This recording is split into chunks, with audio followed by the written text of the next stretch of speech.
All right, here we go. Hempz has a ton of different options. This is their triple moisture version. So we have seen their other options. We got the one with magnesium. We have the juicy peach slice original, and my personal favorite, which is the sweet pineapple and honey melon. This thing smells like you should be eating it, even though you shouldn't, right? We're gonna be taking a look at the triple moisture with the 48-hour hydration stuff that they have going on here. I am curious because you got the look of the oranges here, so I'm curious, does it have that? But it's blue, so it's throwing me off. Now, if you don't know anything about Hempz, Hempz is a fantastic product. One of the cool things about them is they say you apply it generously. This is something you're going to have 48-hour just really soaking, hydrating feel along your skin, which is fantastic. In my opinion, I want something that lasts, and the Hempz product definitely lasts, giving you that hydrating, good feeling on your skin. Let's go ahead and give it a smell test because we're curious. This is 2.25 fluid ounces, so something you can travel with, which makes it the perfect companion with regards to, maybe you got this on your carry-on. You need this to go in your bag so you can stay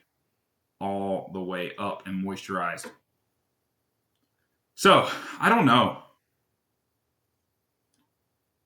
Smell-wise, I'm just not sure what this is. It doesn't smell too different from the original version. I don't know if it's just different blue. I don't get an orange flavor at all or smell at all, so it's definitely not coming with that. I got like a more vanilla-y, just basic stuff. I'm not sure if the color is just any indication of it, but it still has that hemp seed oil, shea butter smell to it, and it's not really anything different. Maybe a hint, but I can tell you what, they usually give other scents. Like this one it's peachy, but it says scent of peaches, tangerine, and strawberries. This one doesn't have anything extra. It's really just got what it is on here, but I'm definitely digging it. You got to check out Hempz if you're looking for a proper on-the-go 48-hour hydrating cream. Check it out.